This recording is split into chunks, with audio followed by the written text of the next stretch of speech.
はい、皆さんおはようございます。それではこれから旭川富良野旅に行っていきたいと思います。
畑で食べてる、もやしか？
おお。お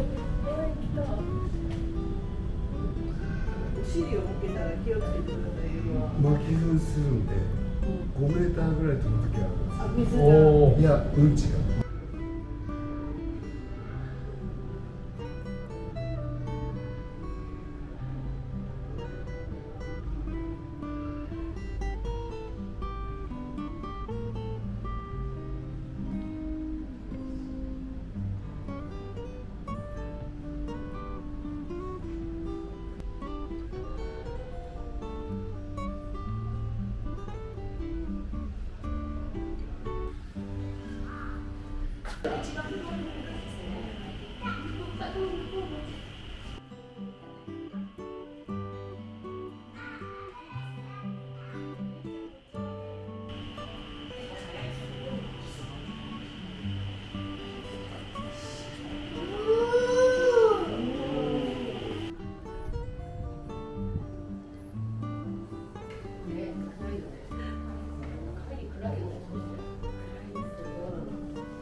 車をレンタルしました。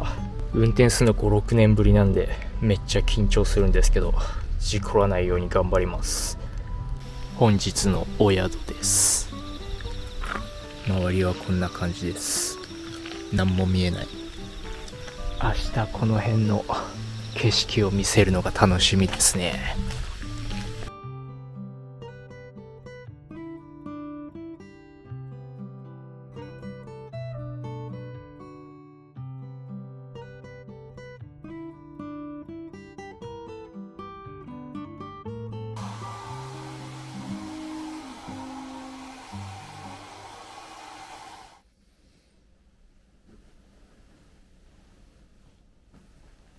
それではここからの景色をお見せしたいと思います。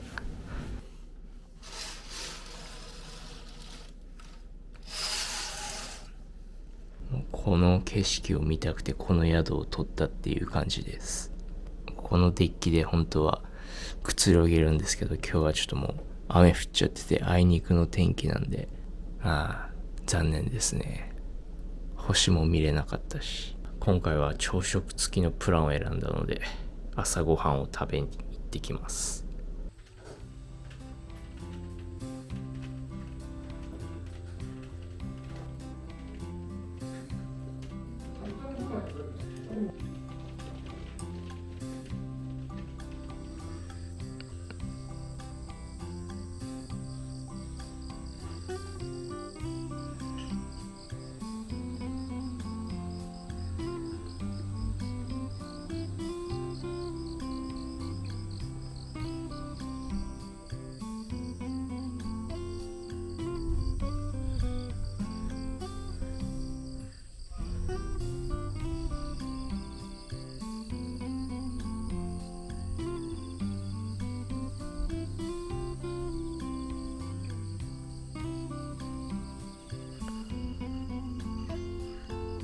茜宿さん最高のお宿でした。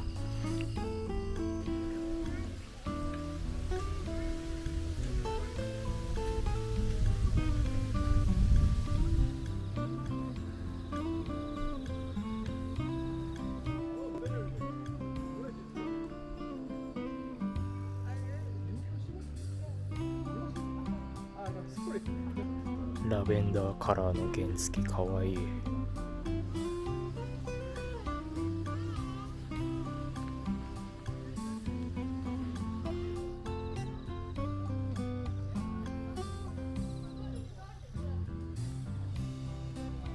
もう歩いてるだけで素敵な匂いに包まれるんで、もう歩いてるだけでもう最高な気分ですね。しかもここ入園料無料ですからね。素晴らしすぎる。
ニングルテラスに到着しました。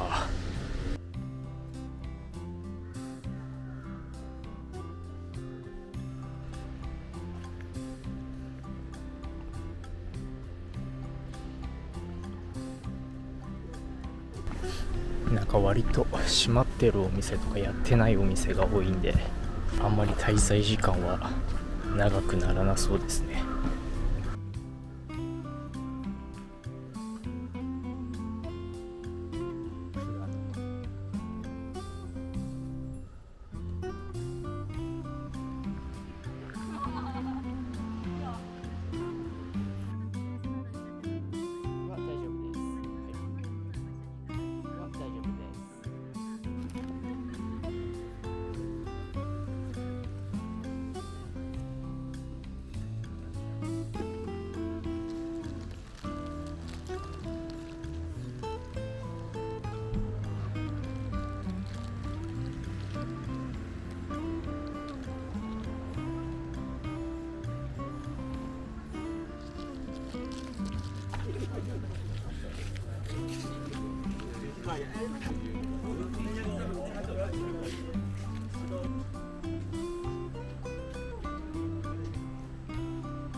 だって敷地内だから。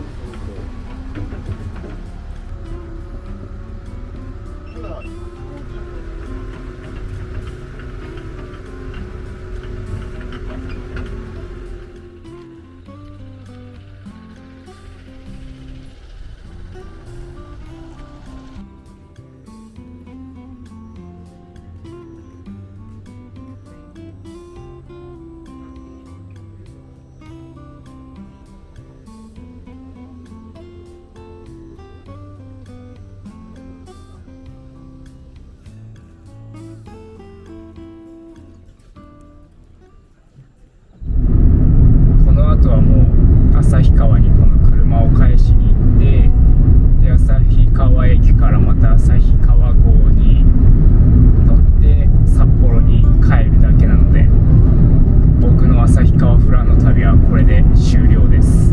というわけでね、簡単にちょっと振り返ってみると、旭山動物園はやっぱ思ってたよりも広くてすごい楽しかったですね。なんかアザラシが元気に泳ぎ回ってるのを見ると嬉しくなりますね。あんなカバってスイスイ泳ぐんだなみたいな、しかもすごい至近距離で見れるし、同じルートをぐるぐる回ってくれるんで、いろんなカバの姿が見れるっていうのは、あれはもう本当に旭川動物園ならではだなと思って、すごい楽しかったですね。もうなんかずっと見てられましたね、カバさんに関しては。まずファーム富田、想像以上に良かったですね。なんか広さ的にはそこまで広いわけじゃないんですけど、なんか個人的にラベンダーがすごい好きっていうのもあって、なんかもうあそこ歩いてるだけでもうすごいいい匂いが香ってきて、もう歩いてるだけでもすごい幸せな気分になれるんですよね。でラベンダーソフトクリームも思ってたよりもちゃんとラベンダーの香りがしてすごい美味しかったです。個人的にファームと見たらすごい良かったですね。